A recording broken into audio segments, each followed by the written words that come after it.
single woman who doesn't have a troubled relationship with her body. We were talking a little bit about this backstage, but some of you may know I've spent the majority of my career in television, and I mean, I'm a little embarrassed to admit this, but there is not a day that I wake up that I don't think about, you know, my weight, the way I look, and it's not just the pressure that society and the industry places on you, it's the pressure you put on yourself, right? And I think that's what's so powerful in the film and what really resonated for me, why I wanted to do it, is that there's circumstances and they are what they are.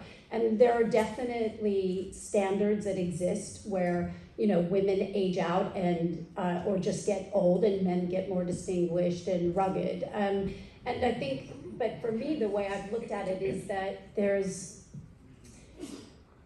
a collective consciousness of an unspoken aspect of this that, but you know, and there is in the film this idea of the idealized, well, the male perspective of the idealized woman that we as women have bought into. That's right, and we put the pressure on ourselves, and I just wonder, because you've talked about this in your book, Inside Out. If you haven't read Demi's best-selling memoir, I highly suggest that you do.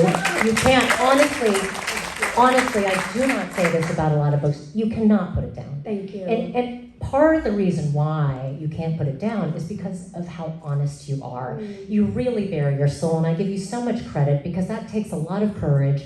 You're really vulnerable, and you really talk so openly about your life, the good, the bad, and the ugly, and the successes, the highs, the lows, everything.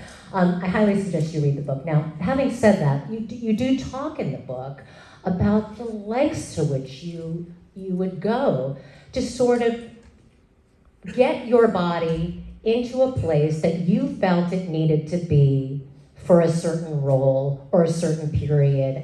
And there's one moment where you talk about what you did during the filming of Indecent Proposal, which is unbelievable. Tell the story. Well, let me just go back one quick second and say, so the end of what I was saying is that that it's not what society is doing, it is what we do to ourselves. That's right. It's the violence that we hold against ourselves, it's that negative self-talk, and I think in some ways we can all relate to that, looking in the mirror, that compare and despair. And that is part of, in the substance, it's the, if you were to take all of those thoughts, the way that we can be so harsh and critical and create a physical manifestation of what that looks like, that's in a way the journey that Elizabeth takes of eventually deforming. Right, and you might have caught in the clip reel that scene in The Substance where you're actually getting ready for a date. Yes. And you're putting on makeup and then you're violently taking it off. So walk me through that scene and what because that must have been so draining to film, right? In the film, it's like a moment where she has an opportunity to step out of this self-imposed prison, where it's I think the most heartbreaking, because she's so close to just stepping out that door.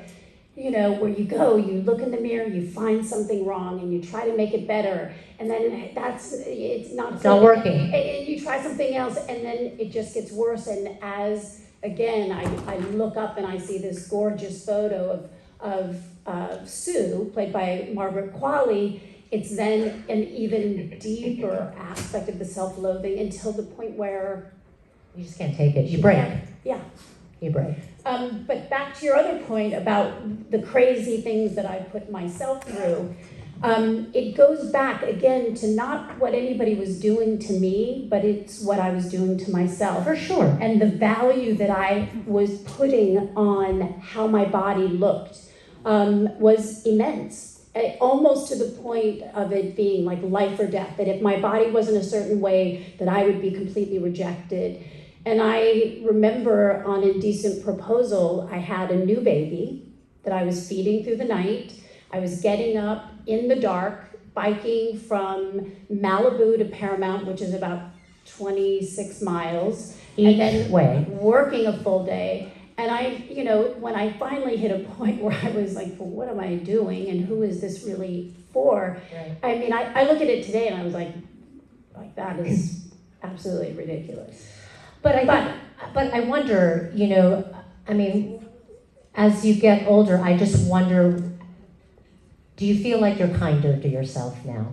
Yeah, I think it was a process of really hitting a point of surrendering and having, you know, really it's the exchange is valuing oneself in that acceptance of who we are as we are in the present moment at any given time, because you can look and there are things I found wrong at 20, at 30, at 40, 50, and you know, I can still look, and the difference today is my ability to catch it and shift and reframe that my value is but who I am, is not what I do, and or how I look.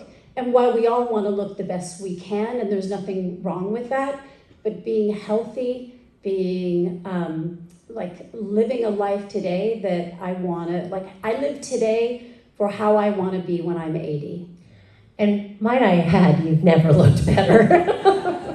Don't you agree, everyone? I mean, I'm not saying that for the applause, it's just the truth. But we'll take it. But we'll take it. But it's just the truth. One thing we were talking about backstage, just in terms of the filming of this movie, which was so extraordinary, was the prosthetic work that they did on your face, on your body, and what you went through to get to some of the states of aging, shall we say. Yes.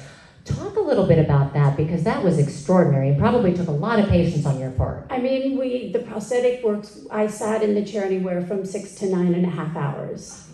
And you hear that? you have to get very zen and be very still. But it was an important part of the embodying and the shifting into that, literally the different physical body, because for those of you who haven't seen it, you know, there is a portion where I deform and age so much that I am completely humped over. And, you know, I mean, this film overall was extremely challenging, because not just the physical challenge, but emotionally, that it was a very raw and vulnerable, and it really required going to some great depths.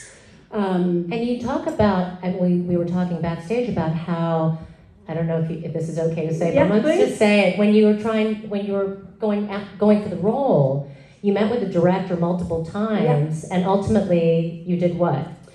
I felt, you know, I think, first of all, the director, this is such a personal story to her, and she had lived with it for a long time and was really wanting to make sure she made the right choice. And I felt like there was nothing that I could say that would help her to understand that I understood who this she was. Woman better than giving her my book.